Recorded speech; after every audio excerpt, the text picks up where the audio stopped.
Stephen, can I start by getting any injury updates? Have you got a fully fit squad for tomorrow night?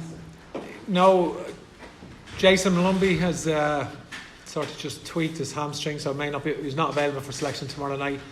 And we have a fitness check on Andrew Omabamadele, who got a kick in his sort of Achilles in the Norwich game at the weekend. So it's been sore, and we'll have to see how he is. Are you optimistic on Andrew, or is it? We'll have to wait and see. I can't say I'm optimistic. We'll wait and see how he is.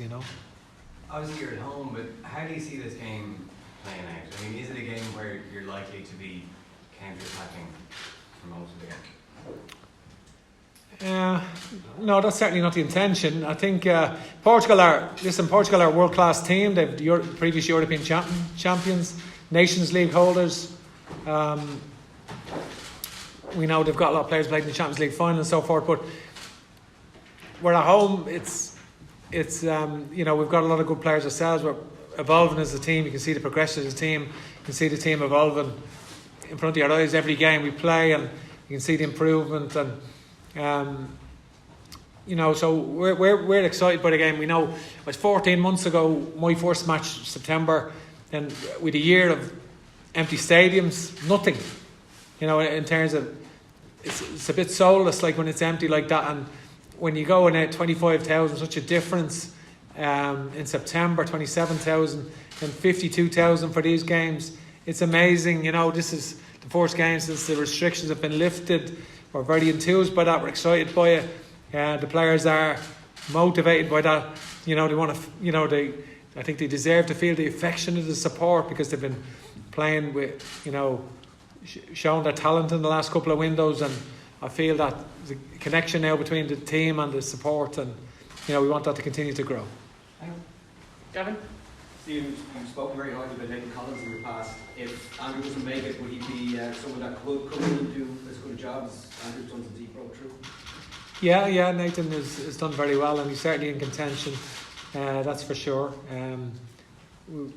It's an area that I really think that three emerging players coming through in that position, which was great for our future, really, with Darrell O'Shea, who got injured in Faroe, and Nathan Collins and Andrew Omabamadele, who's been absolutely excellent for us so far since he made his debut, has looked so natural at this level, and it's been great to see. Ed? Stephen, I suppose the first game against Portugal was quite. It was responsible for a lot of the momentum that has been building up in recent games and stuff. But I suppose equally, such a quality team coming to take play tomorrow night can equally have the opposite effect. Are you confident that the performance, at least, regardless of the result, the performance will show that this team is able to compete at a higher level than a lot of it expected? Well, we spoke already. We know Portugal are a world-class team. They've got exceptional players, and you can't predict anything because, training. We've trained very well. The players have applied themselves brilliantly. Their attitude has been absolutely excellent, and we know that Portugal have quality in every position. So we're going to have to really play above ourselves to get the level of performance that we require. We're going to have to play to our absolute full potential, and but that's what we must strive to do. That. Just ask about with Jeff's in there, especially just how Jeff has really become an integral part of the midfield. Jeff, you must really enjoy playing in this role. But just ask about, I suppose, Stephen, what Jeff brings to the performance, especially when in a game where you want to hold on to possession and play key passes, and then Jeff, I suppose for yourself, just how do you feel your role is within the team, and how you can influence a game like tomorrow? He's not that good, eh? You're not that good. No, but I think Jeff has been obviously since the Portugal game, particularly when he started a new season and put in an incredible shift in that game, and for central midfielders, and that it was a huge out of possession shift as well. He had to cover a lot of ground in that game, but used the ball very, very well, and obviously brought that into the Serbia game. We played against Serbia and had one of his best games, and really good game against Serbia, and brought that into the next window. So it had 2 really good games in Azerbaijan and stood out sort of man of the match performance against Qatar here. So the last 4 internationals has really raised his game and put on, and has been very consistent over the 4. So hopefully he can, it's great for him, great for us, and we're seeing the benefits of that, and hopefully he can bring it into tomorrow. What was your question for me? I suppose just from your own point of view, you feel like you're perfect fit with yourself and the formation and the role you've been asked to play here, Steve? Yeah, I'm enjoying my football. I've not been playing too much this season, but I've been saying I'm just enjoying every moment and getting on the pitch, and I feel like I'm growing each game. So, yeah.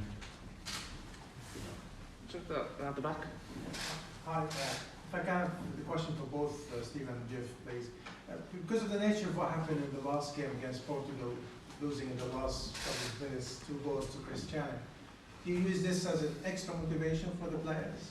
My second part of the question is it only about just containing Ronaldo in this game?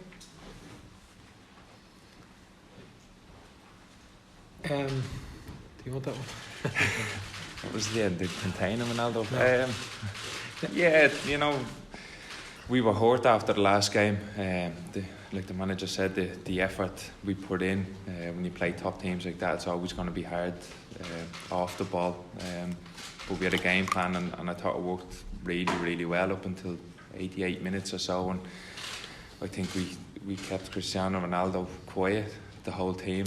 The defence were brilliant as well, and that's why he's a top player. To have such a quiet game and then score two goals was brilliant for him, but it hurt us.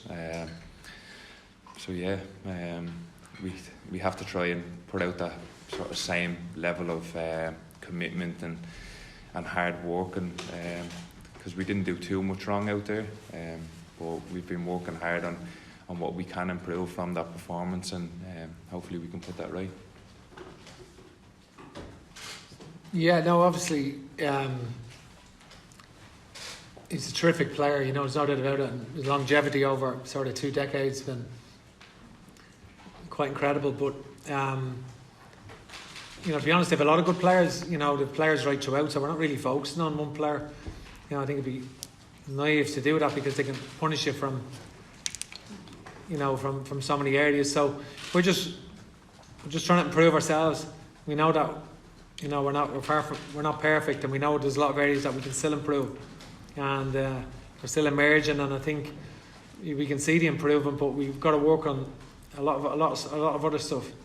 And so we have been doing that over the last few days, and hopefully we can put in the performance that we need tomorrow night, because it will be quite inspiring, obviously, to play in front of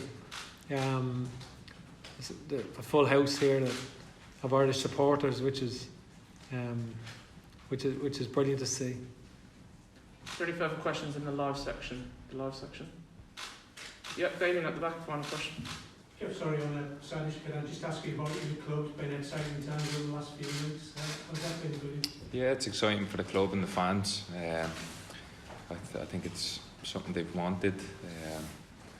So we're bottom of the league. The only way is up, really. So it's good for them, yeah.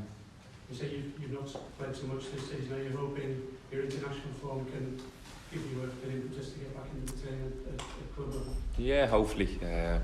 But at the moment, I'm not thinking about that. The main focus is the Ireland games. Okay, we're moving to the embargoed section now. So everything from this point.